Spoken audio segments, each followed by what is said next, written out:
प्रदेश के सिंगरौली से है, जहां कोयला खनन के विस्तार के कारण सिंगरौली जिले का नामो निशान मिटने की कगार पर है।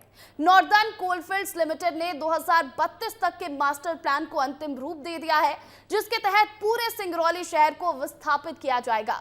ये मध्य प्रदेश में हरसूद के बाद दूसरा सबसे बड़ा विस्थापन होगा, जिसमें लगभग 20,000 मकान तोड़े जाएंगे। सोचिए, 20,000 मकान यहां पर तोड़े जाएंगे और लाखों लोग बेघर हो जाएंगे। तो देखिए, सिंगरौली में कोयला खनन के विस्तार के कारण इस जिले का नामो निशान मिटने की कगार पर है।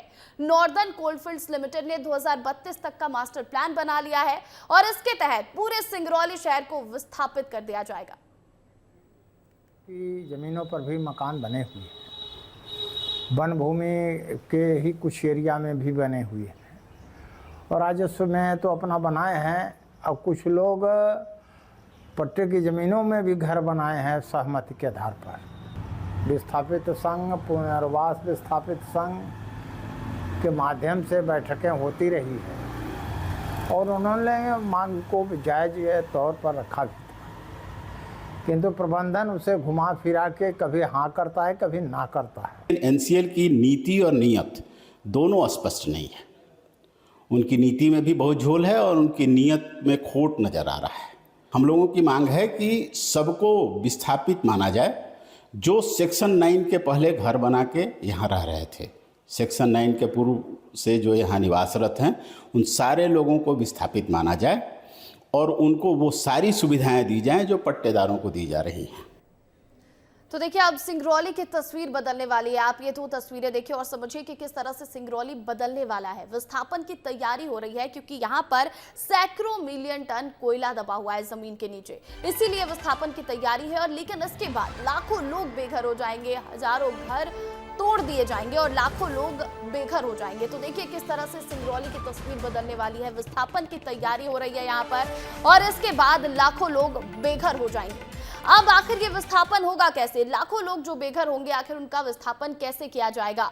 आपको ये भी समझाते हैं। एनसीएल मुख्यालय आवासीय कॉलोनी का विस्थापन किया जाना है। मोरवा सिंगरौली मेन बेसिन को मिलाने पर फैसला किया गया है। कोल इंडिया के बोर्ड से मंजूरी भी मिल चुकी है। तो देखिए, आपको ये बता दें कि आखिर ये विस्थापन लाखों लोगों का होगा कैसे। एनसीएल मुख्यालय आवासीय कॉलोनी का विस्थापन होगा। मोरवा सिंगरौली मेन बेसिन को मिलाने पर फैसला लिया गया है और कोल इंडिया के बोर्ड से मंजूरी भी मिल चुकी है। अब आपको ये बताते हैं कि सिंगरौली कोलफील्ड्स का विस्तार कैसे होगा। सिंगरौली में कोलफील्ड्स का विस्तार किस तरह से देखने को मिलेगा। कुल क्षेत्रफल 2202 वर्ग किलोमीटर है। मुहेर सब बेसिन 312 वर्ग किलोमीटर है। सिंगरौली मेन बेसिन 1890 वर्ग किलोमीटर है और वार्ड क्रमांक 3 से 10 हेक्टेयर भूमि का अधिग्रहण किया जाएगा। हमारे सहयोगी अनिल सिंह लाइव जुड़ गए, सीधा उनका रुख करेंगे। अनिल, देखिए, इसके पीछे की वजह तो साफ है क्योंकि यहाँ पर जमीन के नीचे जो है वो सैकड़ों टन कोयला दबा हुआ है। किस तरह से यहाँ पर विस्थापन किया जाएगा, क्या तैयारी है फिलहाल इसे लेकर? जी,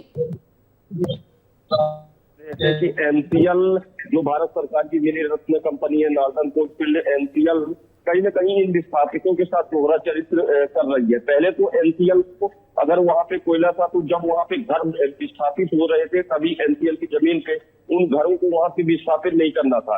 अब जब घर विस्थापित हो गए अब उन्हें 2032 के रूपरेखा में एनसीएल ने ये तैयारी की है कि 2032 तक यहाँ पे जो एनसीएल का मुख्यालय ऑफिस है और अन्य वहाँ विस्थापित है, मार्केट है, उनके उधार करीब 20 से ज्यादा लोग वहाँ गाड़ने का एनसीएल काम करेगी, जो 2032 की रणनीति अभी से एनसीएल तैयार करती है।